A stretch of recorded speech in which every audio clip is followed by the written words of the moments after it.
Hey, so we're going to take a little break from talking to great salespeople, and we're going to talk to purchasing. Today's episode you're going to find very interesting.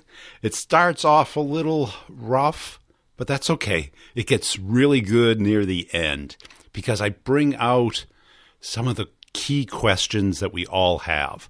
If we get an RFI, request for information, a request for proposal, from a company that we have no context with, they're not in our CRM. They're not in our marketing automation. They've shown no interest. Should we bid? Should we spend time on it? Should we call them? What should we do with this? We're going to answer that question today from the other side, not the salesperson side, but the person who's requesting it and what's behind it and what does it mean. As well as we're going to talk about the typical things about, purchasing. Where do they fit in? When do they get involved? Now, the beginning of the interview starts rough because the context.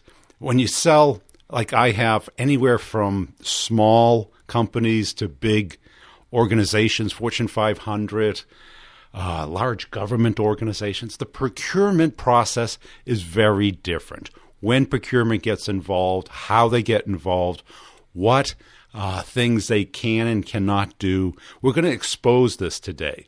And I think especially if you're the type of salesperson who calls procurement and you're selling something that's not a commodity, you're going to understand how it works from the inside out. And the real big thing, if you're in the courses, you'll get out of this, especially closing the complex sale. The thing that I harp on all the time is the key thing that differentiates you with procurement, makes their job easier, and slides your order through instead of it getting stuck. And to hear it from the other side is really interesting because, hearing it from me, who cares? Who cares what you think, bro? What do you know? You're a sales guy. But when you hear it from the other side, it rings so true about exactly why what I'm saying in the course gets your deal done in a much more predictable manner and locks out all the other alternatives. So let's get into the interview. Before we do, make sure you're checking out our friends over at Co-Video. Video email, you got to try it. Just give it a shot. Yeah, give it the little trial period. And I don't use it for my first email. I use it for backup emails, continuing the relationship, sustaining the connection with the people, keeping the conversation going, which is very critical. And if you're in the courses, make sure you're checking out the one-on-ones, very last chapter of the course, and the office hours. This is the goal, the interaction between people in the course and me, and get to hear case studies. Also, Pipedrive is cooking. My favorite CRM. It's what I use. And everyone's got to keep track of stuff somehow. And yeah, you got your corporate thing, but how do you visualize your pipeline? I visualize it in certain priorities and certain stages, and to be able to see it and then drill down. Now, you can do that in a spreadsheet. You can do it on a whiteboard. But to have it online so it's with you all the time and you own it, that's the difference between being a salesperson and a salespreneur. Let's get into the interview. I'll sum it up at the end. If you get annoyed with the interview, just make sure you listen to the end of it. The last 10 minutes are pure gold. Hey, Mark, welcome to the show. It was way of getting started. Tell us about yourself. Dude, Brian, I am so happy to be here, man. Thank you so much for having me on. Big fan of The Brutal Truth About Sales, by the way. Thank you very much. So listen, as I said before we got on, I'm from the dark side. I'm from procurement and have pretty much spent my entire career in procurement. Actually started out in sales right at university, paid off all my student loans with commission checks, which was sweet, and then went into procurement almost immediately after that. Spent a bunch of time in the corporate world, and now I'm running my own show. Negotiations Ninja is the training company I own, teaching people how to get better at negotiation, and also run the Negotiations Ninja podcast. Cool. And what did you buy when you were in procurement? Oh, pretty much everything. I was on the direct and the indirect side. I bought everything from railway services when I worked in the rail industry to software to consulting services, augmented talent, all that kind of stuff. Cool. And when you say dark side, why do you characterize it? I look at marketing as the dark side. Yeah, well, I think it's sort of interesting whenever we get into these kinds of conversations. I think we have a habit on either side of the table of characterizing each other as quote unquote the dark side. So Yeah. I like to get that out up front. But I think one of the issues that I see in procurement and sales is that it comes down to understanding each other better, which is why I wanted to have this conversation in the first place, because there are people on the other end of the conversation, right? It's not just them versus us or us versus them. It's about having a real conversation about what we're really trying to do. And essentially, we're trying to get to the same goal, right? We're Yeah. both trying to figure out how to make a solution work, how to solve a problem. And we're just coming at it from different angles. I think our interests are actually aligned a lot more than we believe them to be. And today, who are your clients? Are they sales, or are they procurement, or are they? Mostly procurement. So yeah, the vast majority of my clients are procurement teams, Fortune 500 companies. Their teams range anywhere from like 8 people on the small side to 400 on the big side. And so anything from banking to SaaS to railway, those are the companies that I work with on an ongoing basis, teaching them how to get more value out of the conversation. Now, I sold forever, and I never negotiated with procurement. By the time it got to procurement, it was It's a reality now, man. Procurement teams, and I would say like for sure in the last like 5 to 10 years, 5-ish years, procurements definitely increased their influence in the marketplace, and they've just got a significantly larger seat at the table now. So when a lot of B2B salespeople are negotiating now, they're having to deal with procurement at a much earlier stage in the conversation. And the vast majority of procurement people are now coaching their internal business stakeholders to say, look, you need to bring me in early, because when we get to that commercial discussion, I want to make sure that we're getting best value and we're making sure we're making the right decision for the business. Okay. And so how do you coach people on this? Because, Yeah. when we'd be at the table, sometimes procurement was there, but it's much more of an administrative function, making sure it was bought legally. For sure. And it definitely used to be that way. And now it's more of a conversation about, okay, when we set up the conversation with regards to how we're going to buy something and what we're going to buy, let's talk about how we approach the negotiation strategically, whether or not this overall product and service fits into our category plan. Do we already have like 3 to 5 other things that essentially do the same thing? Do we even need to buy this?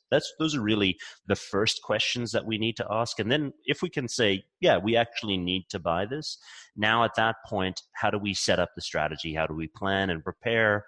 How do we ensure that we're ready for the conversation with sales? How do we ensure that we're ready for the conversation around how this fits? And then tactically, how do we now implement that conversation? Yeah. What words do we use? How do we use those words, body language, all that other kind of stuff? But how did you get paid in procurement? So 2 ways. Number one, salary. And then what a lot of procurement people don't tell you, which is unfortunate, is they get bonused out based on performance. And a lot of their performance is tied to the savings that they would generate. And how do you judge that? Based on savings? Yeah. Year over year, basically. Or if we're going to RFP and you would generate, maybe 3 people, we take the average off of that and then minus that total off of it. That really, depending on the procurement organization that you're working with, we classify it as 2 things. Number 1 is cost reduction. Number 2 is cost avoidance. Cost reduction gets weighted more highly. Cost avoidance gets weighted less highly. And what percentage of your income was that? Oh, on a good year, could be upwards of 15%. Okay. So a little bit of skin in the game, but not Yeah, much. not much. I mean, compared to the sales side, no, Right. You guys are killing it when it comes to how you get compensated. There's actually a big discussion right now on whether procurement people need to be more tied to the result and whether their compensation needs to be more tied to the quote unquote savings or value that's generated. Right, because it's really hard to measure that. Super hard to measure. Super Yeah. hard to measure. Yeah. Right. Easier, I would say much easier to measure like the revenue generation or the profit generation on the sales side. But uh, how about the audit? I mean, because that's where I've only seen procurement people get fired over a failed audit versus saving the company any money. Yeah. I would say within the last few years, our role has changed a lot in terms of the difference between savings and audit. Certainly, and this is where I think you're going, is when we would audit a customer. Is that what you're thinking, or audit a supplier? When the company gets audited.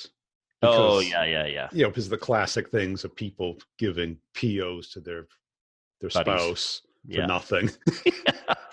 Yeah, well, listen, we play golf together, so therefore we have to cut the PO. Well, that's what happened at Facebook. It was a couple $100,000 was paid. Yeah, hey, listen, that's a big problem. It's definitely reduced a lot, and now with SOX and with a lot of the accounting rules that have come in place, I would say it's pretty rare to see a procurement person in a position where they can actually even functionally carry out any kind of fraud in any kind of way.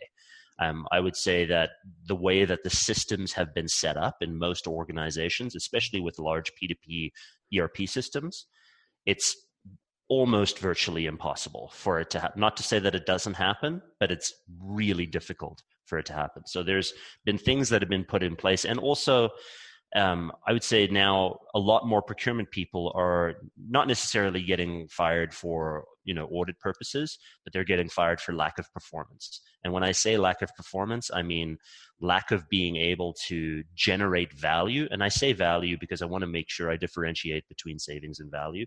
Generate value for the organization. Okay, so let's say a purchase request hits your desk. It's $100K. How long do you have to issue it? Depends. So it depends on the need of the business, right? So cycle times from PR, purchase request, to PO, I mean, you should be getting to that within a day, a couple of days, depending on the organization. Now, if and when that happens, I love that you're laughing about this.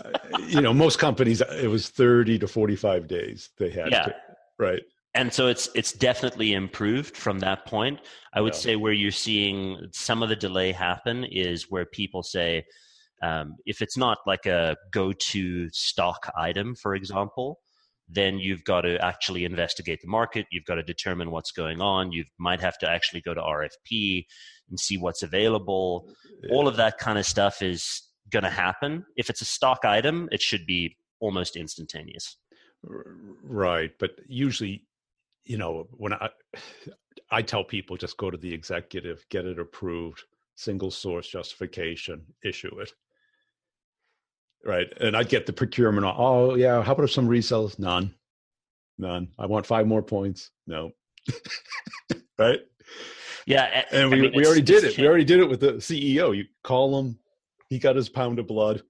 Totally. And it's what I would say is that happened a lot in the past. It's not as common anymore. I would say that procurement people are being I can see in bigger companies, weaponized, so to speak. Yeah, for sure. In smaller companies, yeah, it definitely makes sense. But when you're talking like Fortune 500, Fortune 1000, that rarely happens. Yeah. Okay. So you would put it out for RFP? Yeah, potentially. Or if we have to go and do a single source, sole source negotiation, now at that point I would just come in and chat with the salesperson, potentially the operations people, make sure that my people are in the room at the same time and discuss, what scope, how does this work, how does it implement it? Let's figure out the best way to make this happen. Okay, but the users want it. Right. The C-level people filled out the request. The money's allocated. Your job is to issue it, right? No, my job is to make sure we get best value. My job is not to issue it. My job is to make sure that the organization's making a good decision, first of all. Because just because you want it doesn't necessarily mean it's a good decision. Right, but who would you report up to? The CFO, right? Right. Yeah. Potentially. Yep. Yeah. So, and who does the CFO work for? Yeah, the CEO. But it doesn't matter. And this is what I think a lot of salespeople don't necessarily understand about how procurement has changed. Just because we want it doesn't mean that it's a good decision. So we have to make sure that we're making great decisions for the organization. And if, for example, you say, hey, we want this brand new shiny software, amazing, fantastic, glad that you've said that you want it, and is it the right decision? So let's determine, number one, is the shiny software the right software that we need to use? And if it is the right software, awesome, let's go now have a conversation. If it's not the right software, how do we determine that? Let's make sure that we actually do a side-by-side, apples-to-apples comparison as best we can to make sure that we're making the right decision. Okay. So what should the salesperson be doing? For sure, during this time, the salesperson is trying to solution, right? In my opinion.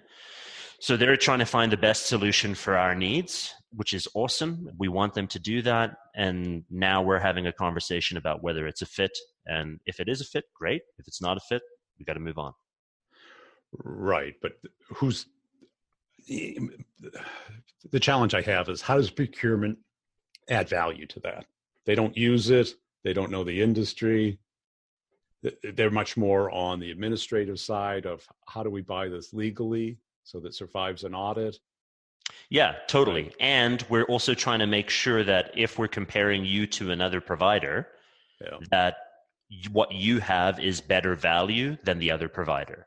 So right now, if you're coming in to have a conversation with me, it's not just a conversation with you, it's a conversation with 3 to 5 other people. Yeah. And when we have that conversation, our goal, our intent is to determine whether the salesperson is telling us that this actually fits our needs better than the 3 to 5 other people. Okay. If it is, awesome, let's go for it. Let's have a conversation about how this fits, and we can put together the commercial terms, all that other kind of stuff. If it doesn't, have a great day. So what was your pecking order of things that you would ask for? Let's say the purchase request is legit. They did their due diligence. There's a business justification for it. They did a market study. They did some kind of RFI, market analysis. They documented it. It's all there, nice and pretty. It's all approved. How do I rank? No. What are you going to ask for? You're going to ask for a discount, right? No, not necessarily. So first of all, I need to know if there's a technical fit, right? So in any kind of comparison that we're doing with any other organization, first, is there a technical fit with the business? I don't get to make that decision. The business gets to make that decision, right? And we're going to weight that on our decision criteria, because it's not necessarily just about whether it's a technical fit. Also have to determine, look, does it meet our legal terms and conditions? Does it meet our governance structure? Is our data safe? All that kind of stuff goes into the decision matrix. Then we determine, okay, does the cost make sense compared to the other ones? And so each of those independent line items has their own weighting. And then within that weighting, now we get to decide, just because it's a technical fit doesn't mean overall that it's best value. So we have to take into account all of the additional items that are involved in order to make the best quality decision. Okay. And then when you meet with the salespeople, what are you asking for? All of those things. So make sure you say you got all of those things. Then what do you get? I mean, you now got a purchase request. You got for sure. Now we get into the discussion about commercial terms, legal terms, all of those things that are involved. Yeah. Definitely. So, when are we going to get the product? How is it going to be sent? When are we going to pay for it? How are we going to pay for it? How much does it cost? What are the payment terms? What's the IP look like? Limitation of liability, all of that kind of stuff is part of the conversation. Right. But you're a negotiation expert. What are you negotiating? All of those things. Right. But how many of them are non-standard? What do you mean? How many of them are non-standard? Right. You got a purchase request, right? You got a license agreement. You got your license agreement, right? Sure.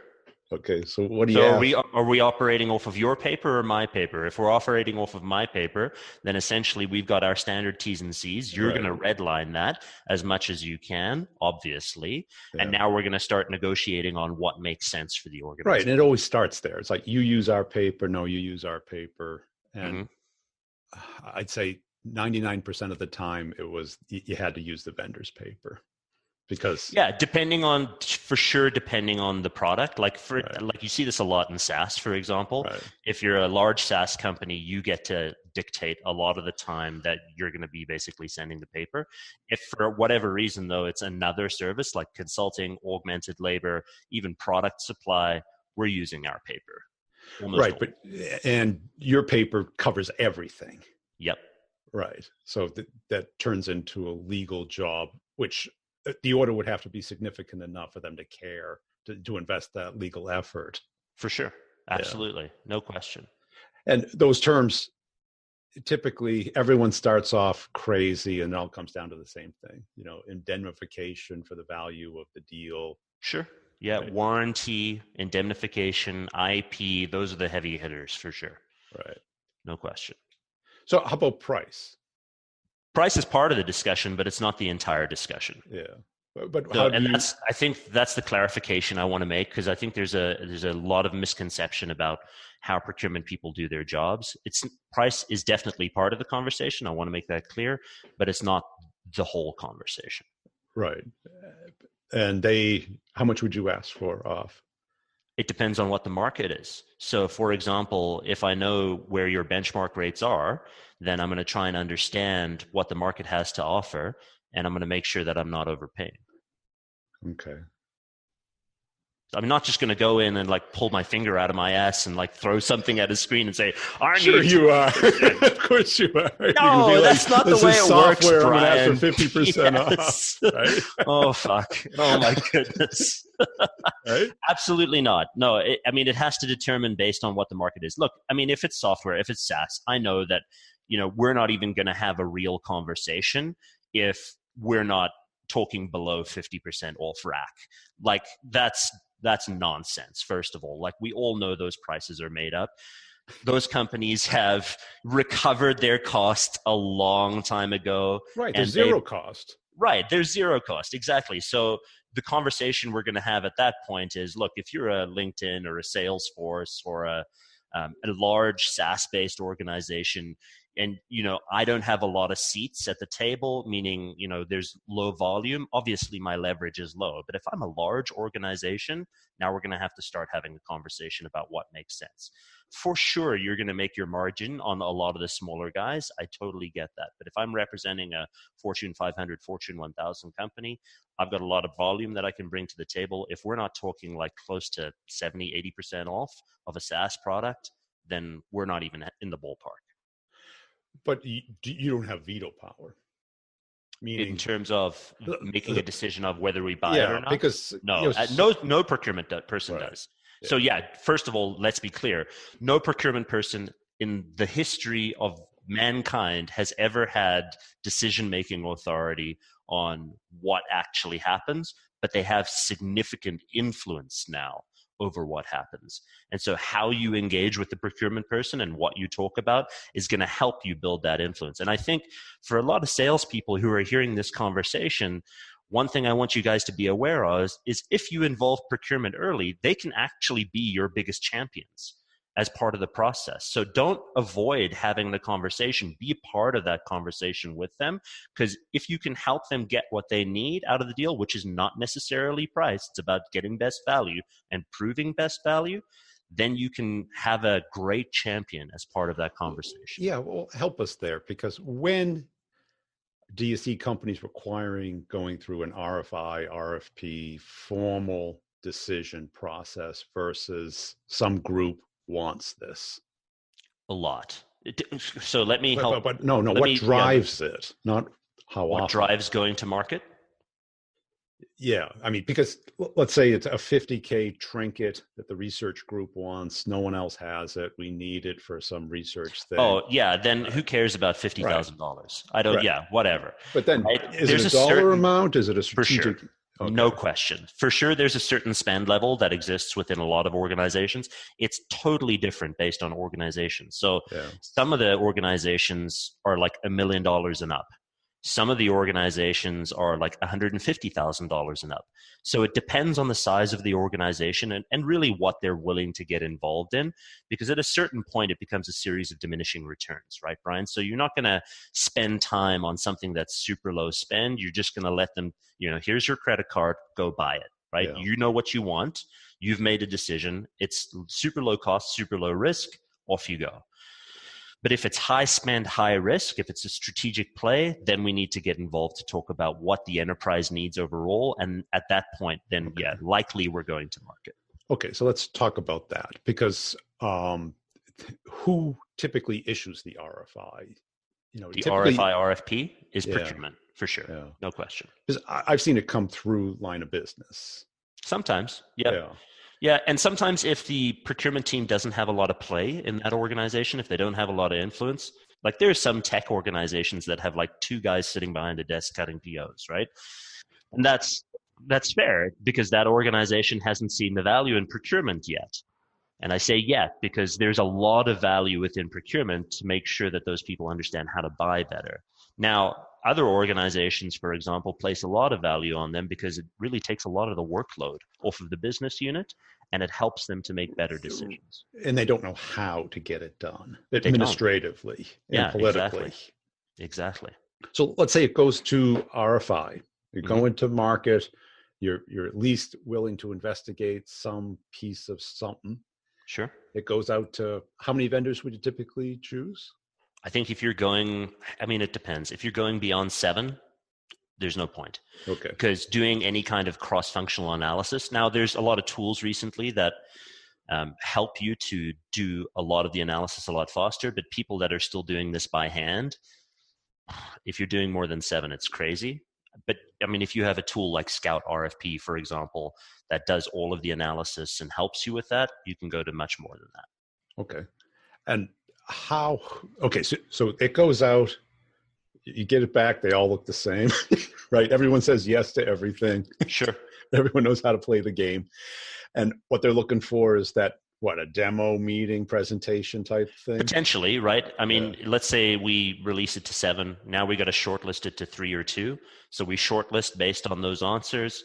Now we bring those companies in for either demos or presentations or whatever it might be, additional questions that we have that the RFP couldn't necessarily facilitate. We have those questions, we have those presentations, shortlisted down to 2, and now we're playing a game of one versus the other. Yeah. And how involved are you typically then? Big time. Because I think it's certainly good to have you in there to understand how the company gets things done. Mm-hmm. Who's in legal, who's in security, governance, whatever, all those steps to make sure that that's being done concurrently, so that if you get the technical win, getting the business process done isn't, we're doing that. And legal goes, we can't do that. Right?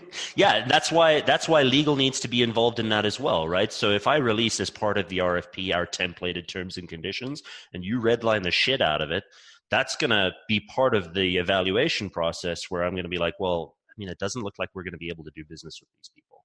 Yeah.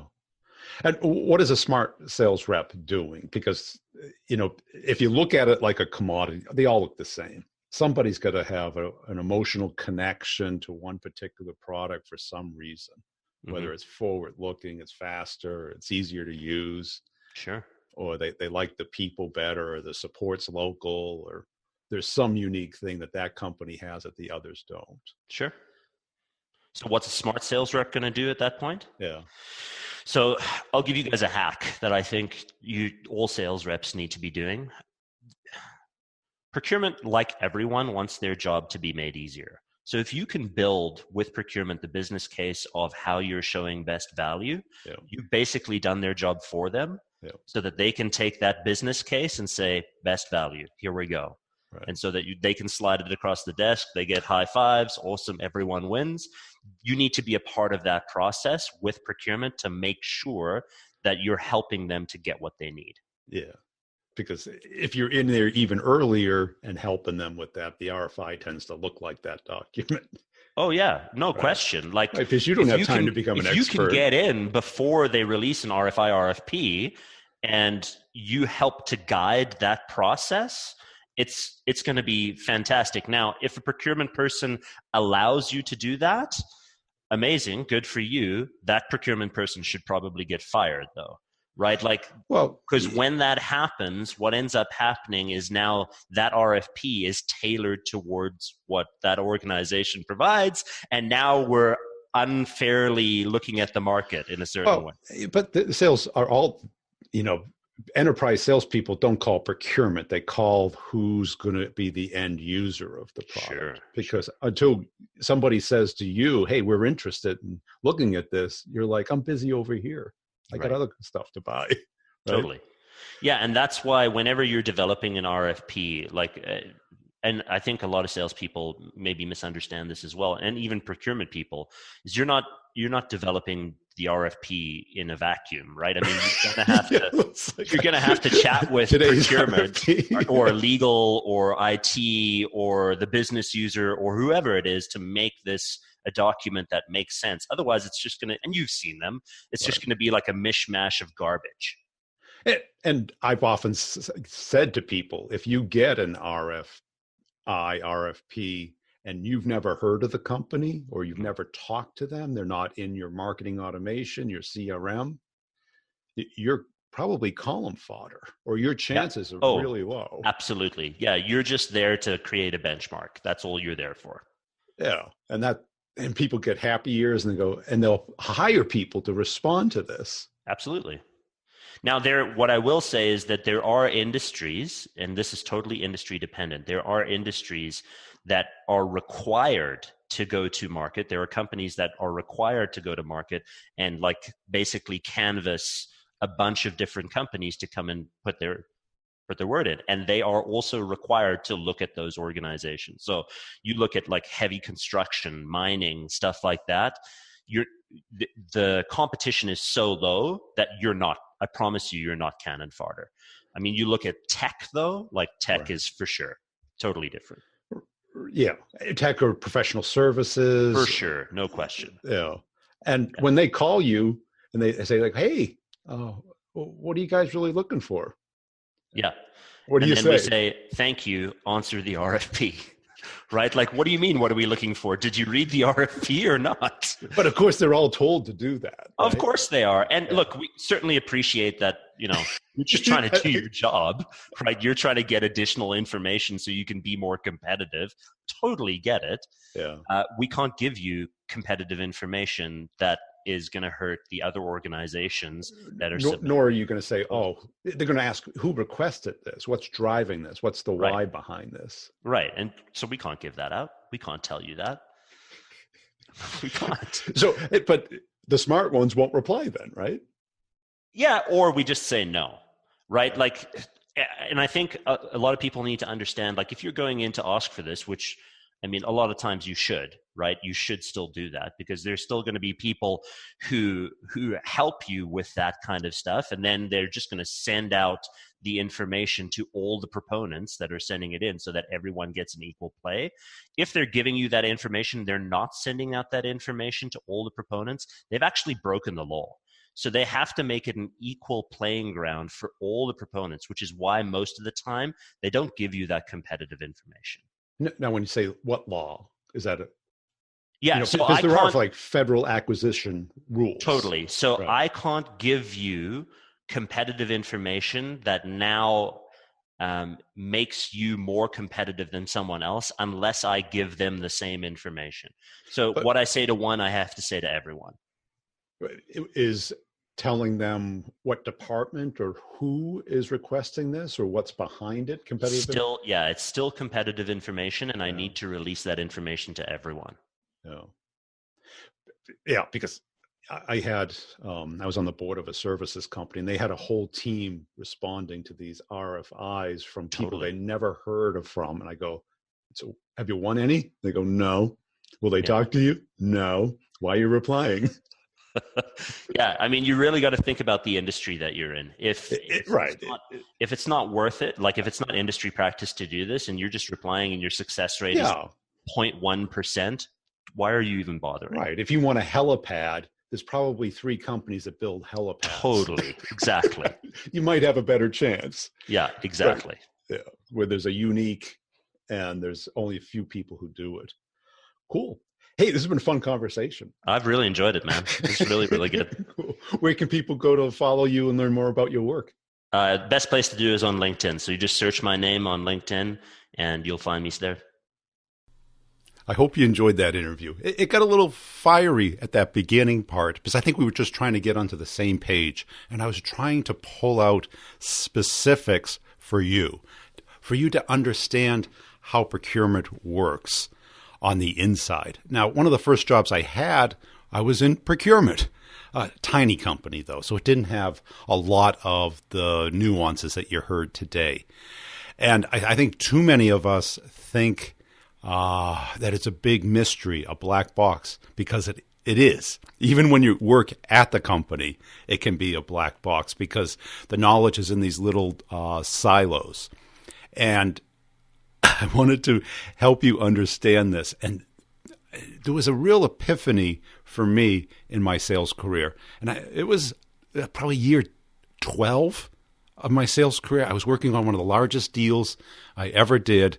And I really came up with this idea that has really changed every deal since then.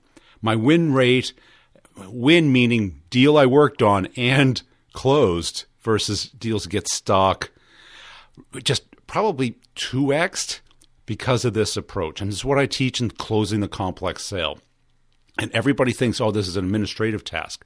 No, this is a sales task.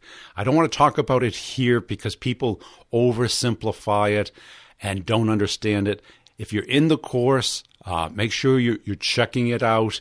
If you don't know what I'm talking about, hit me up because it is the game changer. And I think you heard it on the interview where the person who makes the job easiest, not just for procurement, but for the economic buyer, because somebody's got to do this. And either we do it or they do it or it stalls. That's the choice we have. And I show you in the course with the template exactly how to do it, how to use it, and how to prevent the deal from getting stuck. Now, too many of us don't really study this side of the sales process. The administrative side, we just send a proposal in. And the proposal, the dumbest thing you can do is give somebody a quote because that is the death of your deal. They have what they think they need, and all they do is they scan to the bottom and they look at the number and they go, not now. That's what they're thinking. What you have to do is very different. And only, I'd say less than 1% of the salespeople out there do it. But the ones who do have control over their deal. And they understand how companies buy. And I talk to the people when you schedule a 15-minute call with me. They go, what do you mean companies buy? Okay, so tell me about your process. Well, we negotiate, I send a proposal in, and then it dies. Yeah, that's what I mean. You don't understand what they have to do. And in the interviews, all these deals that get stuck because there's administration, there's politics, and there's people talking to each other. Everybody thinks there's just king decision maker or queen decision maker. No. Everyone asks for opinions. Everybody is looking for a reason not to do it because it's change. This is one of the episodes I think you need to listen to, at least that last 10 minutes every time. So when you get an RFI from somebody that you have no context with, are you going to spend time on it? You can, but the key is to put your deals in priority of closure and then work from top priority to lowest. That seems obvious, but that's not how people work. People typically work on what they're most interested in and easy to do and most rewarding, and then they get to the other stuff. So check out my new website, b2brevenue.com. The training courses are there. You can schedule a 15-minute chat with me to talk about the courses. Please be serious. Please show up. It's critical.